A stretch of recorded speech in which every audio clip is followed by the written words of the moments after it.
Dobrý deň, mojím dnešným hostom je György Dimeši, poradca ministra životného prostredia Tomáša Tarabu, s ktorým si preberieme aktuálnu politickú situáciu doma, ale aj v Maďarsku. Dobrý deň, prajem. Dobrý deň, prajem a ďakujem pekne za pozvanie.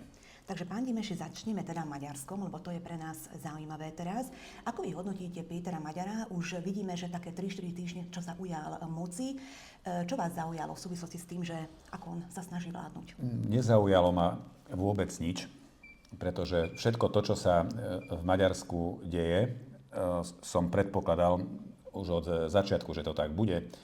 Takže v súvislosti s Maďarskom prekvapenia nie sú a zároveň nie sú prekvapenia ani vo vzťahu k Európskej únii.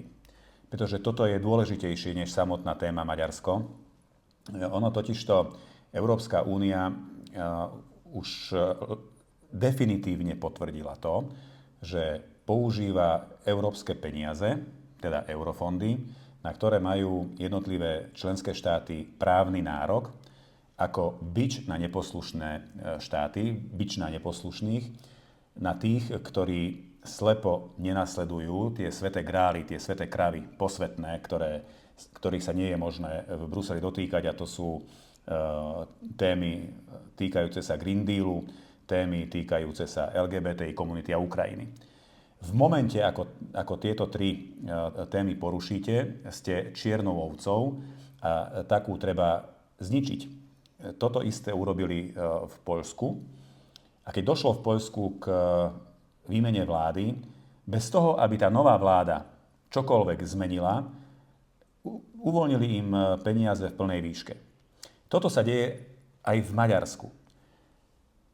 Péter Magyar vládne plus minus 1 mesiac. Za 1 mesiac nedokážete urobiť štruktúrálne reformy a ani reformy týkajúce sa právneho štátu. Právny štát je jeden konštrukt, to je blud, to je blbosť, to je bič na neposlušných, ktorý Európska únia používa vtedy, keď sa im znepáčite.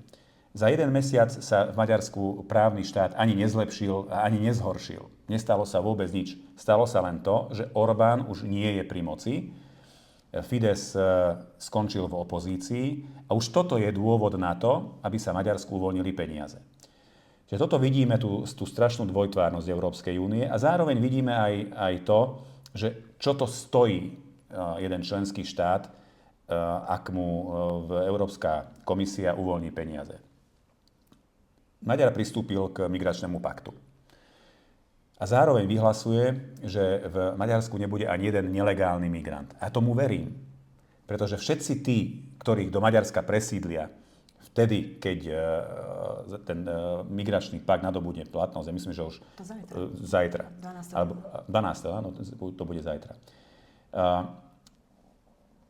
Sa presídlia tí, ktorí sú legálne v Nemecku, vo Francúzsku, v Španielsku a nevedia s nimi, čo robiť, tak títo už nie sú nelegálni migranti. Ale migranti v Maďarsku budú, lebo toto bola podmienka Európskej únie na to, aby im vyplatili tie peniaze. Ďalšie tabu padlo v Maďarsku a to je zákon na ochranu rodiny, kde už sa Péter Magyar vyjadril, že nemá absolútne žiaden problém s tým, aby si homosexuálne páry alebo rovnako pohlavné páry adoptovali deti. Odôvodňuje to tým, že fidesáckí poslanci alebo politici nemajú čo robiť v spálniach ľudí. No, ja si myslím, že majú, ale nie v spálniach, ale majú regulovať to, kto môže vychovávať deti a kto by ich vychovávať nemal. V Maďarsku sa nestalo od volieb nič. Je tam jeden sebastredný človek, ktorý absolútne drzo, bez akýchkoľvek škrupúľ pošliapáva ústavu Maďarska. A tu treba povedať, že Fidesz tu vládol 4-krát s trojpätinovou väčšinou, ktorú mu dali občania. Fidesz nevládol, pretože sa sám ustanovil. Jeho ustanovili voliči a voliči rozhodli, že bude vládnuť trojpätinovou väčšinou, čiže zmenili ústavu. A ústavu zmenili tak, že mohli vymenovať svojho prezidenta, ktorého uznali za vhodného. A ten sa nepáči novému premiérovi, tak ten ide kvôli nemu meniť ústavu, aby ho mohol odvolať. A teraz si urobte test, čo by sa stalo, ak by, dajme tomu, v Maďarsku vládla progresívna, probruselská, provojnová vláda, vymenila by ich národno-konzervatívna vláda a tá by išla takýmto spôsobom pošliapávať ústavu a meniť ju len kvôli tomu, aby mohla vymeniť jedného ústavného činiteľa. A toto Bruselu nevadí. Toto je v súlade s právnym štátom podľa Bruselu. Čiže ak sa pýtate, že čo mi ukázal mesiac vlády Pétera Magyara, neukázal nič nové, len ma utvrdil v tom, čo už hovorím roky. A to bolo to, čo som vám teraz povedal. A ešte sa vrátim k tým odvolávaniam, že on nielen prezidenta, ale on chce aj generálneho prokurátora, sudcu Najvyššieho ústavného súdu a ďalších významných ústavných činiteľov takto hneď odstrániť. A keď si robíme test, že keby toto robil napríklad Robert Fico, tak určite by bola iná reakcia. Alebo naozaj Viktor Orbán. Veď aj je. Chudák slovenská vláda chce urobiť aspoň trošku zo štátnej televízie, lebo toto je štátna televízia RTVS, nech sa nikto nevie, keď je platená zo štátneho rozpočtu a z časti koncesionárskymi poplatkami. Je to štátna televízia. Mala by byť objektívna. Ja nehovorím, že to má byť slúžka vládnej moci, ale má byť objektívna. A STVR, predtým RTVS, objektívna nebola. Ona slúžila cudzej ideológii. A ako taká neslúžila teda všetkým občanom, pretože slúžila len tej menšine, ktorá vo voľbách v roku 2023 nezískala väčšinu v parlamente a nevládne. A teraz si predstavte, že chcete aspoň trošku zobjektivizovať spravodajstvo televízie, tak sa tu hneď chodí v čiernom a chodí sa žalovať do Bruselu, že sa z RTVS stáva slúžka vládnej moci a bude to teraz vládna propaganda. A ja by som bol zvedavý, ako vyzerá jedna vládna propaganda na Slovensku v televízii. No bodaj by to už prišlo, lebo som zvedavý. Lebo doteraz si to nikto nevšimol, že by sa tam čosi zmenilo. Ale v Bruseli sa už sťažujú opoziční poslanci a opozičné politické strany. Takže takto. Je to z nadhľadu, keď sa na to pozriete, je to smiešné. Mne to fakt prípadá smiešné, ale je to viac smutné, než smiešné. V Maďarsku dochádza aj k hromadným prepúšťaniam, konkrétne len z ministerstva zahraničia prepustili 200 ľudí. Čo si o tom myslíte? A dokonca to sú takí ľudia, ktorí pracovali za Fidesu, ale potom sa prihlásili k tomu, že oni volili stranu TISA a aj tak boli prepustení, lebo im nedôverujú. Toto sa kritizovať nedá, veď je to v rukách ministra, aby si zvolil svojich spolupracovníkov. Len znovu chcem upozorniť na to, že ak sa toto isté udeje v opačnom garde, tak opozičné denníky, teda tie probruselské, hovoria o čistkách. Toto slovo si zapamätajte, lebo prepustia 2 ľudí, ale to sú už čistky na Slovensku. Čiže nemainstreamová vláda zmeny robiť nemôže. Nemôžeš si vyberať svojich vlastných spolupracovníkov alebo tým, ktorým dôveruješ, lebo to sú už čistky a odstraňovanie odborníkov. Máme s tým bohaté skúsenosti za necelé 3 roky na Slovensku. Ale ak to robia tí probruselskí, tak to je super, lebo tak oni majú právo si vybrať svojich spolupracovníkov. A ako vnímate to, že naša opozícia tu na Slovensku Pétera Magyara berie ako vzor? Jednak, že už hovoria o tom, že oni takisto vyhrajú voľby budúci rok s takýmto náskokom, že oni normálne tomu dôverujú, berú ho ako taký pozitívny príklad. A ďalšia vec, že veľmi častokrát prezentujú, či už je to pani Holečková z SAS, ale aj ďalší politici, že Maďar je pre nich vzor, že znížil platy sebe aj poslancom, že nechodí drahou limuzínou, že chodí komerčnými linkami, že toto by mal robiť aj Robert Fico. Nerobili to ani oni, keď vládli, lebo napríklad pán predseda politickej strany, ktorej je pani Holečková členkou, bol ministrom a nechodil na Škodovke, pokiaľ sa dobre pamätám, a užíval si všetky výhody, ktoré ponúka jedno ministerské kreslo. Iné je podstatné. Ja sa pamätám, aký ošiaľ tu zavládol, keď si Orbán dal na krk šál. A taký istý ošiaľ nezavládol vtedy, keď Péter Maďar povedal, že Maďarsko susedí samo so sebou. Bo toto je ultranacionalistické vyjadrenie, ktoré sa používa v tých, ako to v mainstreamových médiách radi hovoria, krajne pravicových kruhoch. Tak toto ja som nezaregistroval ani Korčoka a ani Káčera, ktorí sa tak strašne radi vyjadrovali o maďarskom revizionizme a strašili tu ľudí, že Orbán príde obsadiť juh Slovenska a dávali to vždy do príkladu alebo za príklad, že čo sa deje na Ukrajine, tak toto sa má diať aj na Slovensku. Tak ešte horšie vyjadrenia má ten ich favorit a títo sú ticho.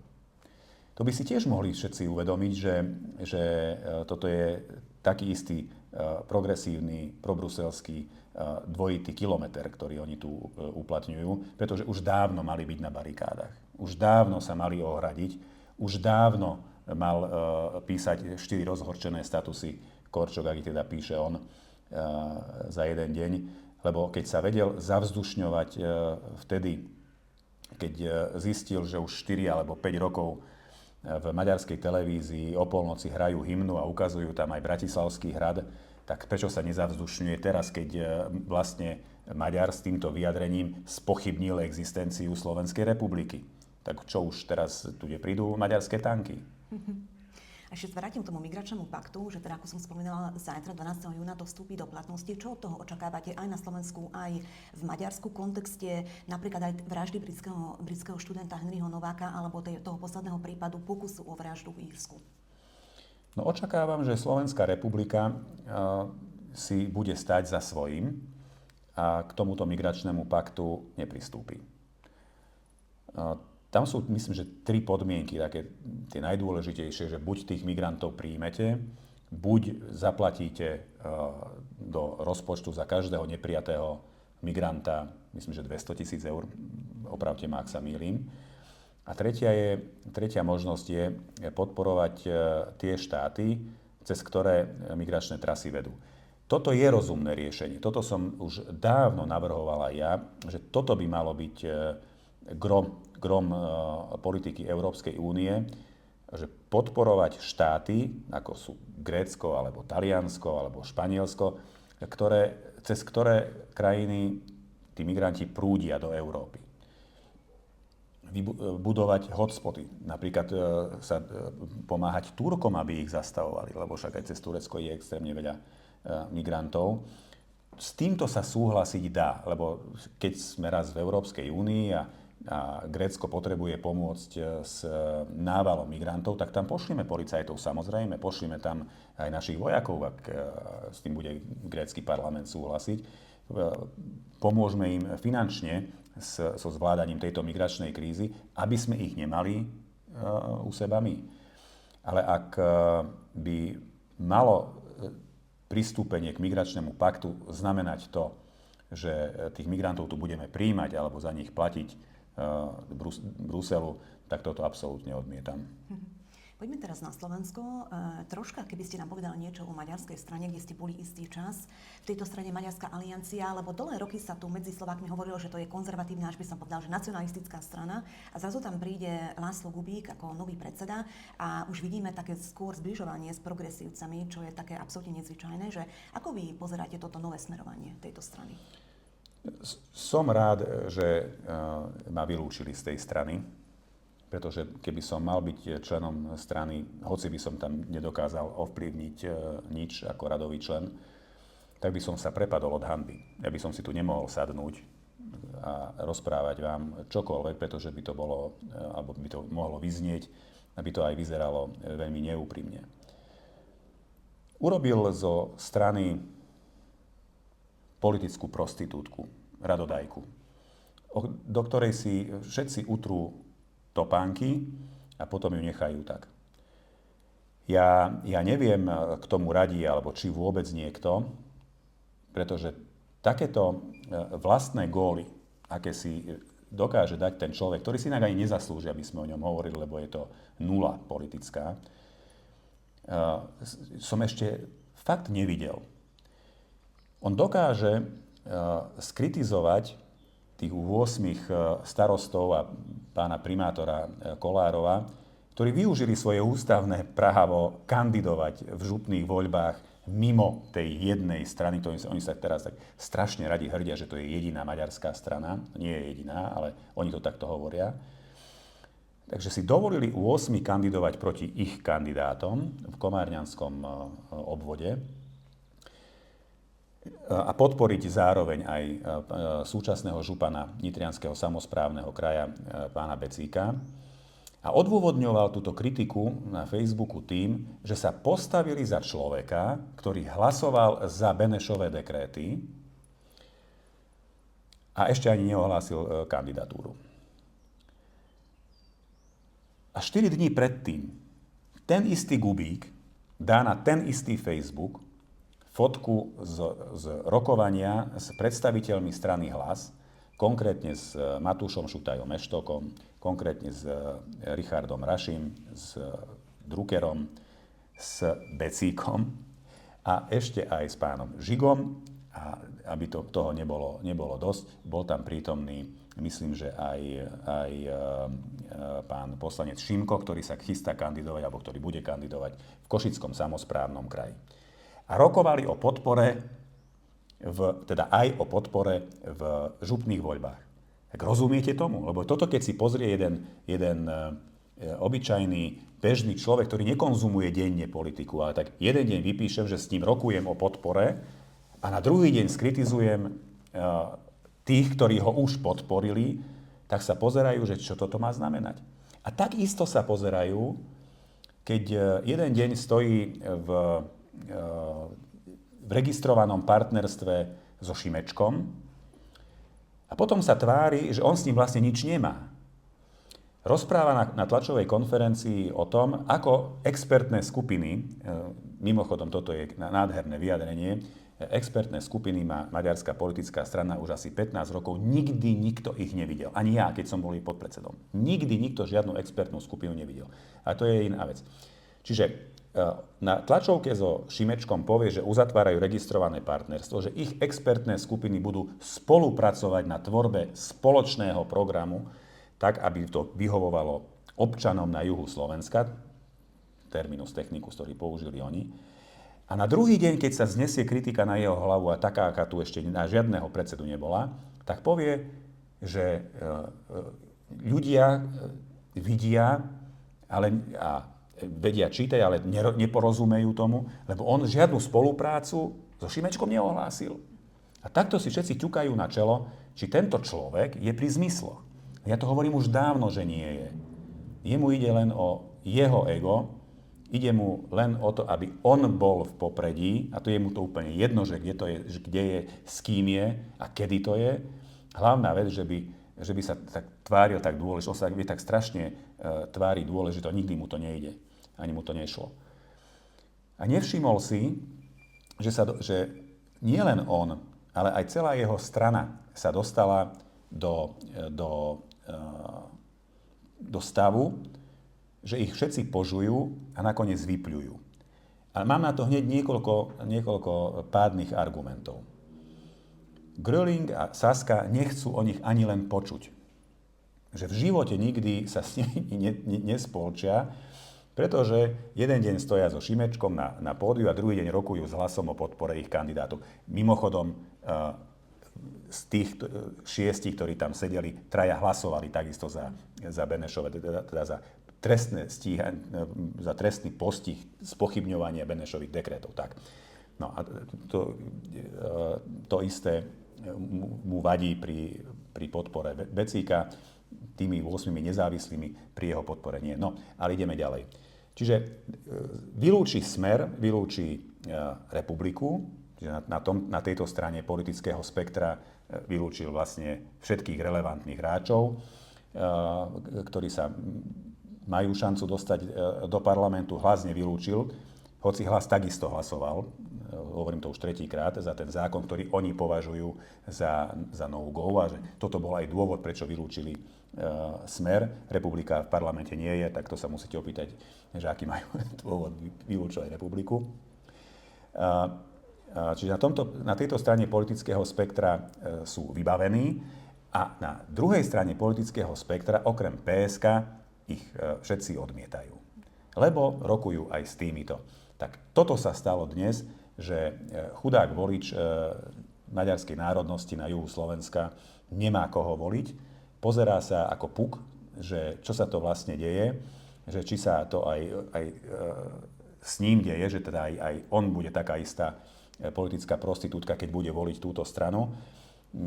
A spôsobí to, že strana bude mať veľký problém dostať sa na 3%, hoci oni sa tvária tak, ako keby mali minimálne 15%. Viete to, keď tento sebastredný človek povie, že to on bude určovať politiku PSK, že nech sa tu nikto nebojí že od spolupráce s PSK-om, ktorú potom poprie, lebo to oni budú brzdou. Tak oni sú mimo parlamentu, majú zhruba 3-3,5% a majú takéto husté reči. Ja si myslím, že toto nie je cesta do parlamentu, ale skôr by som povedal, že toto je cesta do inej inštitúcie. Najbližšiu máme takú v Pezinku. Ešte by som sa vrátila k tej tlačovke, lebo ja som tam bola, keď bol pán Kubík s pánom Šimačkom na tej tlačovke a oni strašne presvedčovali, že to nie je spájanie týchto dvoch strán, že to tak nemajú ľudia vnímať. Ale keď si spomeniete, on to isté hovoril, keď chodil na tie protesty opozície, že to nie je akože podpora opozície a potom zrazu vidíme, že predsa len sa ide spájať s opozičnými stranami. A ľudia to už vidia, lebo presne ako ste spomínali, že potom majú tam komentáre, kritiku, ktoré musia vymazávať príspevky, lebo už nestíhajú vlastne tie kritiky ani nejakým spôsobom vymazávať, lebo ľuďom sa to nepáči, lebo ľudia nechcú takúto politiku. Ale on sa tvári, pán Kubík, ako keby predstavoval nejakú vôľu Maďarov na Slovensku. A o to je smiešnejší, že tento človek má mandát, a teraz ma dobre počujete, 77 ľudí, ktorí ho volili. A to hovorím úplne vážne, bez preháňania. Tento človek nikde nekandidoval, teda ak si odmyslíme tú kandidatúru do Europarlamentu za stranu Fides, ktorá bola viac menej symbolická, ale bol tam, ale to je nič. Nikdy ho nezvolili ani len za obecného poslanca. Tento človek nemá od ľudí ani jeden jediný hlas. A tomu nebráni, aby sa vyjadroval v mene všetkých. Na to tiež treba mať povahu, alebo vám niečo musí chýbať vo vašej genetickej výbave, aby ste toto robili, lebo on to hovorí s plnou vážnosťou. Tých 77 ľudí, ktorí ho volili v druhom kole za predsedu, alebo sú delegáti snemu, čiže straníci. Čiže človek s nulovou podporou od občanov sa vyjadruje v mene celej jednej komunity, celej jednej národnostnej menšiny. To je strašné. Ja by som si to nikdy nedovolil, ale veď kto chce kam, pomôžeme mu tam. Ja som o tom hovoril už po jeho zvolení, že toto bude smer strany, že sa postupne bude táto strana otáčať od svojich pravých konzervatívnych hodnôt, že jediným cieľom tejto politickej strany alebo jej čelných predstaviteľov nebude to, že akým spôsobom alebo ako reprezentovať ich voličov, ale ako naďalej ostať nacucnutý na maďarský štátny rozpočet.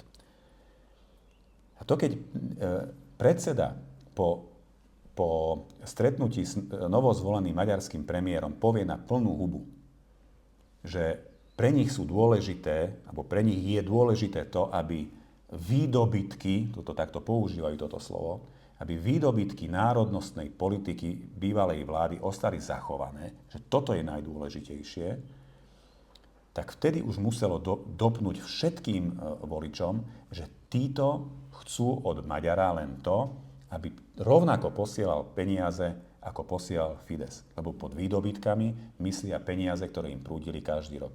A aby to vedeli aj naši diváci, samotný predseda Kubík ešte je tento rok pred voľbami v Maďarsku na svoje občianske združenie dostal takmer 600 000 eur.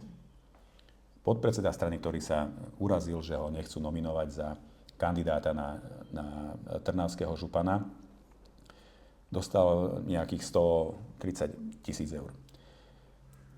Druhý podpredseda strany, súčasný vicežupan, myslím, v Nitrianskom kraji, roky rokúce dodáva za 2 milióny eur tašky do základnej školy. Do základných škôl pre deti, pre prváčikov, ktorých sa zapíšu do školy s vyučovacím jazykom maďarským.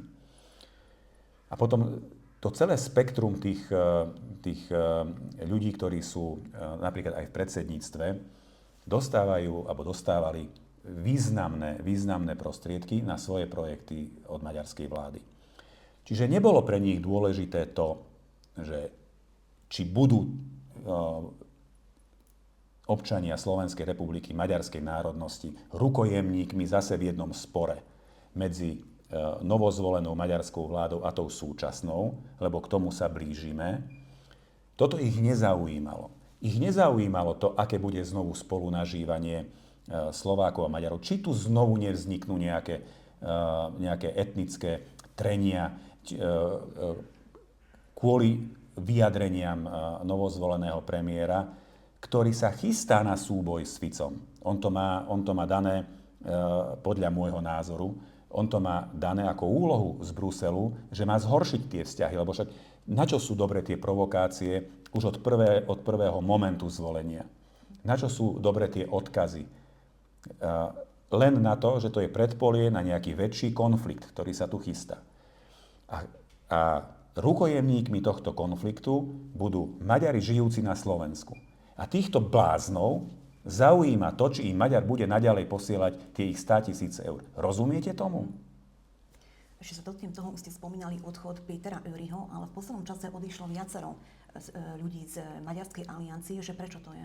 Preto, lebo to už nezvládajú psychicky jednak toho predsedu a jednak si chcú zachovať kožu na tvári. Lebo toto nemôžete robiť, to sa nedá.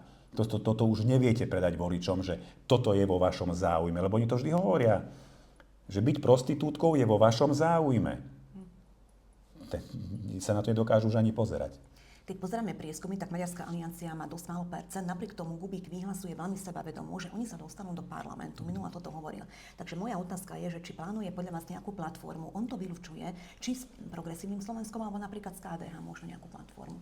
Ja vylučujem, že by KDH si zobralo na krk takýto balvan v podobe týchto ľudí. Ale oni vedia, že samostatne sa do parlamentu nedostanú. Vedia to zo všetkých prieskumov, ktoré si dali robiť. Im to vychádza, že to nie je možné. Dostali sa do situácie, ktorú som opísal hneď po parlamentných voľbách v roku 2023, za čo ma vyhlásili za antikrista, že maďarská politická strana sa už nikdy samostatne do parlamentu nedostane. A inak aj toto bol jeden z dôvodov, prečo ma vylúčovali. Dnes to oni interne si medzi sebou hovoria, vedia. Oni to vedia, že samostatne to nepôjde, najmä nie po týchto všetkých kotrmelcoch a saltách, toto už boli saltá, to neboli kotrmelce, čo urobili, tak znechutili tých ľudí, že to je už dnes dvojnásobne vylúčené, že by sa dostali samostatne. Tak si hľadajú ako nejaký lišajník, nejaké telo, na ktoré sa prisajú. Áno, na ktoré sa prisajú a ktoré im poskytne miesto na kandidátke, ktoré ich vyťahne do parlamentu. A to nebude znovu už Maďarská aliancia, ale bude to zopár jednotlivcov, ktorých po dôslednom zvážení im dovolia vstúpiť na nejakú kandidátku. A takto budú mať možno 2-3 poslancov. Toto je jediná cesta, ako to dnes vedia urobiť. A keby ma počúvali, tak by tá cesta bola ešte lepšia a úplne iná, ale žiaľ, nepočúvali ma. Tak majú to, čo si zaslúžili, sú na smiech. Ja budem veľmi, veľmi prekvapený, ak tým telesom, ktoré ich príjme, bude práve Progresívne Slovensko. A čo povie Fidesák, Gubík svojim voličom, že voľte ma na kandidátke Progresívneho Slovenska, lebo toto je 100% istota. Budem na to veľmi zvedavý, na to si počkám. A posledná otázka ku Kubíkovi, že čo je na tom pravda, že by chcel kandidovať za nitrianskeho župana, sa hovorí? Viac menej je to úplne jedno, čo hovorí, lebo to napokon nikdy neplatí. Ak naberie odvahu a nebude sa báť toho, čo spôsobil, najmä v Nitrianskom kraji, kde mu vyrástla konkurencia tých 8 nezávislých maďarských starostov a pána primátora Kolárova, tak kandidovať bude. A ak zváži všetky dôsledky tej politiky, ktorú už nedokážu čítať ani v opozícii, ani v koalícii, ani vlastní voliči, tak sa zľakne a kandidovať nebude a vystrčí tam nejakého iného kandidáta. Ale je to úplne jedno, či kandidovať bude alebo nebude. On v živote nebude zvolený za predsedu Nitrianskeho samosprávneho kraja. A to, čo je najdôležitejšie, pán Becík, ktorý kandidovať bude, už má podporu 8 maďarských starostov a kandidátov. Vlastne Maďarskú alianciu tam ani nepotrebuje. Poďme teraz k slovenskej politickej scéne. Mali sme tu niekoľko týždňov, mesiacov veľkú kauzu Šimečkovej rodiny. Rozoberali sme to a naozaj sú to závažné obvinenia, ku ktorému sa priznala už aj pani Šimečková. No a teraz sa zdá, že Michal Šimečka nasadil taký protiútok, že progresívne médiá vyťahli také nejaké zistenia, ktoré teraz dávajú na jednu váhu s týmito informáciami o podvodoch pani Šimečkovej, že vlastne syn Roberta Fica mal byť platený zo štátnych peňazí, ktoré dostali po voľbách za nejaké služby. Takže ako vy vnímate túto kauzu? A teraz práve v parlamente opäť vyzývali premiéra, aby odstúpil, že či to je porovnateľné? Dopadlo to tak, ako to dopadne vždy, keď Šimečka chce niečo veľké povedať. Toto sú dve neporovnateľné veci, ale majú dve roviny. Jedna rovina je tá, že strana Smer neporušila absolútne žiaden zákon. Peniaze, ktoré dostáva, alebo ten príspevok na fungovanie politickej strany, alebo príspevok za voľby, pochádza zo štátneho rozpočtu, ale keď ho politická strana príjme, tak tie peniaze míňa podľa vlastného uváženia. A keď sa rozhodne politická strana Smer, alebo hociktorá iná, nehovorme o Smere, hovorme o hociktorej inej politickej strane, minúť všetky peniaze na výplaty, tak to urobí a nikto jej do toho nemôže kecať, nikto jej nemôže na to povedať ani pol slova. Ja sa pamätám, že aj niektorí poslanci z Kotlebovej strany mali výplatu od strany ešte ako poslanci. Ja sa na to pamätám, toto tak bolo. Koľko politických strán platí napríklad neúspešných členov svojej kandidátky? Koľko z nich platí aj svojich vlastných príbuzných? Mnoho politických strán. Toto kauza nie je. Toto je čistý blud. Ale tá druhá rovina tejto kauzy v úvodzovkách je to, o čom som už dávnejšie hovoril, že bolo by dobré, aby aj politické strany, ktoré narábajú s verejnými zdrojmi, lebo toto je príjem zo štátneho rozpočtu, mali aspoň porovnateľné pravidlá, než majú iné subjekty, ktoré tiež prijímajú peniaze zo štátneho rozpočtu. A teraz myslím na firmy, ktoré uspejú v nejakej eurofondovej výzve, alebo štátne inštitúcie, ktoré uspejú v eurofondovej výzve, alebo fyzické osoby. Tam sú jasné pravidlá, ako narábať so štátnymi peniazmi. A zároveň sú pravidlá, ako s nimi nenarábať. A toto isté chýba pri politických stranách. Napríklad politické strany nemusia robiť verejné obstarávanie na služby, ktoré si objednávajú. Hoci sú zaplatené z peňazí pochádzajúcich zo štátneho rozpočtu, čiže z verejných zdrojov. Ale opakujem, zákon je postavený tak, že to robiť nemusia, čiže to, čo urobili v Smere, nie že trestným činom. Toto nie je ani len rodinkárstvom. Je to zákonom povolené a robia to obdobným spôsobom všetci. A treba povedať, že sú veľmi aktívni aj na sociálnych sieťach. Inak v Maďarsku vidíme takéto rôzne príklady na informačnú vojnu, že napríklad cez Facebook informujú o takýchto akože kauzách. Pán Šimečko teraz je veľmi aktívny a každý deň nahadzuje rôzne také informácie, odhalenia. Čo si vy myslíte o tom, čo aj v Maďarsku sa rieši, že tá politika sa prenáša do tej virtuálnej sféry na tie sociálne siete a naozaj to pôsobí častokrát na tých ľudí? Nie, ja si myslím presný opak.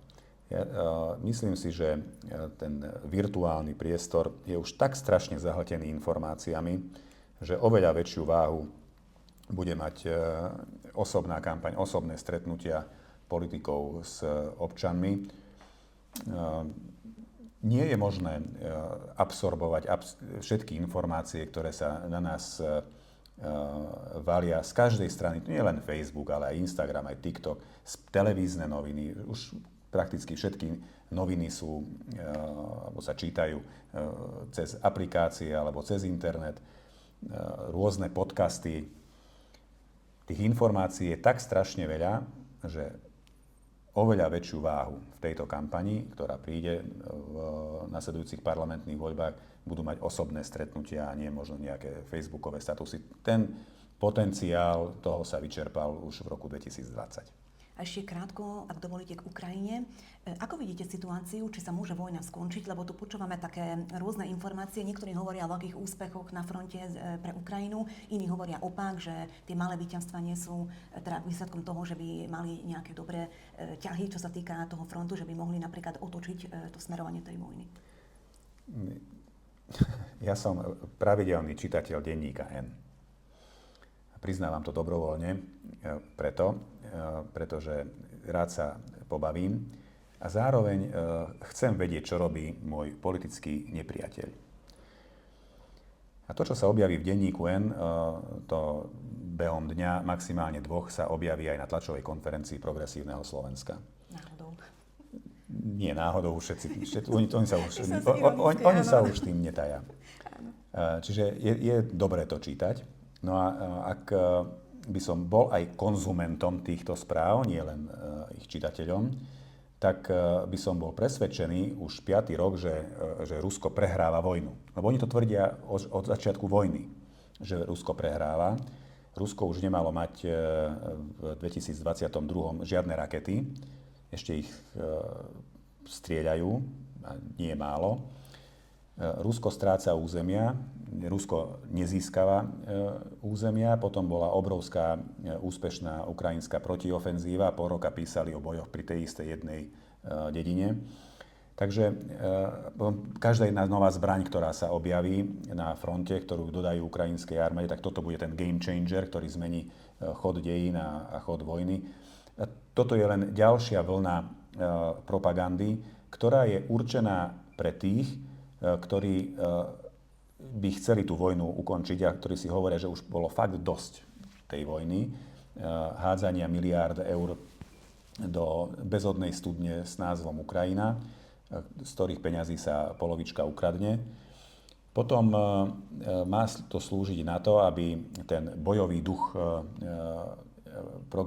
progresívcov a ich voličov neochabol, aby tá podpora neochabla, lebo že teraz sa to ukázalo, že aká dôležitá je tá podpora, lebo už zasiahli 2 terminály niekde 1000 kilometrov od hranice a toto spôsobuje Rusom strašidelné problémy. No toto čítame už 4-5 rokov.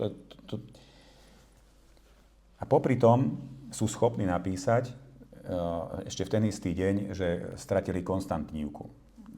A Rusi sú, neviem, 15 kilometrov od Kramatorska, ktoré sú posledné dve veľké bašty ukrajinského odporu na Donbase.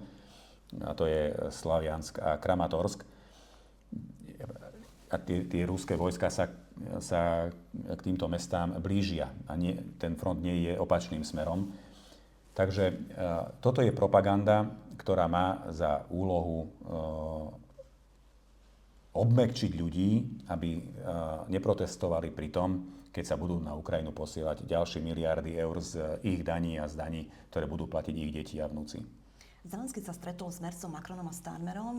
Čo podľa vás toto stretnutie má znamenať? A zároveň, čo si myslíte o pridruženom členstve Ukrajiny? No, bodaj by sa Macron a Starmer stretávali so Zelenským čím viac, pretože jeden má 13% podporu a druhý ani takú nie. A skončí aj jeden, aj druhý. Chvala Bohu. To je tak neskutočné, že sa aj slovenskí, najmä opoziční politici dokázali bez myhnutia oka prihlásiť k tejto iniciatíve pridruženému členstvu Ukrajiny v Európskej únii.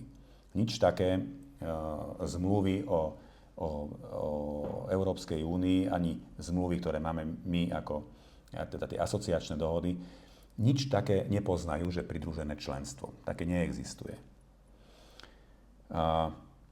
Ale toto je ten menej podstatný detail Mercovho návrhu. Ten najpodstatnejší je ten, že im chce, teda Ukrajincom, dať garancie rovnaké bezpečnostné, aké majú ostatné členské štáty. To sú väčšie bezpečnostné garancie, než má NATO. To znamená, že Merc inými slovami povedal to, že krajiny Európskej únie majú vstúpiť do vojny s Ruskom. A ja sa pýtam, či je to záujem tých, pre ktorých Merc robil, alebo je to záujem ľudí, ktorých by mal Merc zastupovať, ale ho zastupuje už len 13%, lebo ostatní mu neveria.